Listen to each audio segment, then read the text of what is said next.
Ayaw lagi kayo. Asa si Bingbong? Bong! Bong! Bong, halika Bong, tinan mo.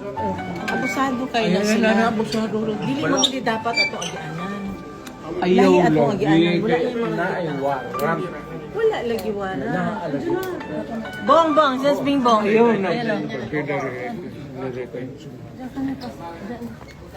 Magsakay tayo lahat yan. Ayaw ka magsama kayo dito ay magkarga niya.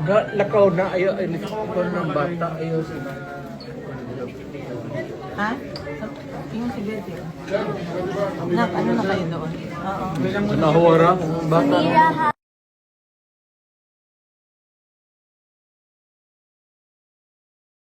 Ate si Nia.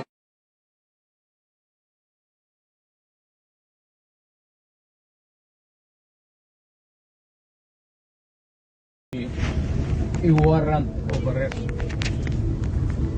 So, you will just have to kill me. Kung hindi ako papayag, kung kakampi ka dyan sa mga puti. We're just going through the process. Kaya nga. Usap ko yung pamilya niya. Kausap ko yung si Ma'am Hanilet, nakausap ko si former Secretary Medaldea. Nandun daw sila sa loob ng kampo sa Villamor. So inaantay namin makapasok po ngayon. Sir, ano lang sabi sa inyo? Pagkababa ng eroplano, kinuha na siya ng Interpol, ganon? Hindi ko alam kung sinong kumuha sa kanya, pero may mga pulis. At hindi ko kami pinapasok, pinagbawalan po. Ako, ang mga doktor niya. Doktor po ang kasama ko. Oo. Dapat. Sir, may sabi kasi na yung arrest warrant daw po is from Interpol. Hindi ko pa po makukonfirma yan. Pero saan daw po ididiretso si PRRD, sir? Yan po ang hindi pa namin masasagot sa ngayon. Magbabalita po kami sa inyo upon makita natin. Kuya, sir, kumusta daw po Dito ka, tayo, para komportable sila. Ayun, para sa lahat. Sir, kumusta daw po si PRRD? Hindi ko pa po masabi kung nasa maayos ang kalagayan dahil kagabi po masakit daw po ang kanyang likod. Kaya siguraduhin muna natin na sa maayos ang kalagayan. Dito po yung mga doktor niya, saka yung medical team. Sir, after po na mahawakan ng PNP si PRRD, paano po ba? Isasailin po ba siya sa medical check-up muna bago po kunin ang tuluyan ng PNP? Karapatan po ng Pilipino na magpa-check up muna siya.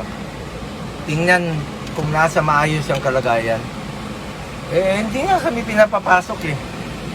Pero sir, ano po yung sabi ng pamilya niya? Chinek up po na ba siya bago siya kunin? Hindi ko pa po masasabi. Babalitaan ko lang po kayo mamaya. Sir, kasama Pagdasal nyo, manghinahon po tayo. Pagdasal natin si former President Duterte. Sir, kasama po Nasa ba maayos ang kanyang kalagayan. Sir, kasama po ba ni FPRD si Vice President Sara Duterte? Sa pagkaalam ko, hindi po yata. Sir, sino lang yung kasama niya ngayon na immediate na maalalay sa kanya? Anak niya, apo niya, at yung kanyang nurse, at saka si former Secretary Anak? Medaldea. Apo, sino pong anak, sir? Si Kitty po. Ayun. Okay na kayo, guys? Okay na. Salamat Sir, po. salamat po. Salamat po.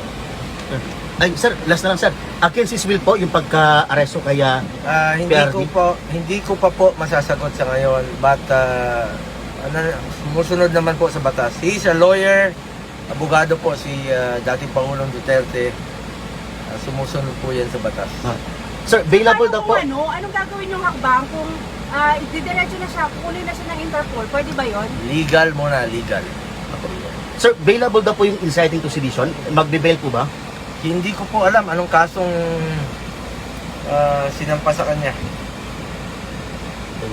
Okay na. Ayun. Salamat po. Thank you, sir. Salamat Thank you. po. Pagdasal niyo po, manghinahon kayo. Pagdasal niyo po si dating Pangulong Duterte. Mahal natin si Tatay Digong. Mahal na mahal po natin siya. Importante yung kanyang kalusugan. Sir, ano pong Ginawa niya ang lahat para sa bayan.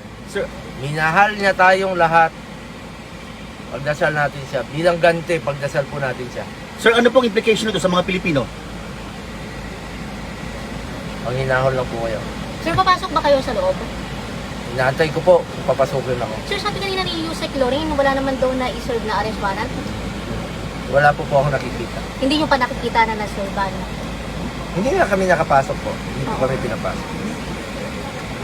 Pero sir, ongoing na negotiation kung po pwede kayong makalapit sa Pangulo. Tapos sir, sir kasama sa negotiation ninyo kung sa ospital siya diretso. Check up muna. Check up muna. Dapat. Ngayon sir, ngayon. Sa Cardinal. Okay sir. Check up muna sa Cardinal.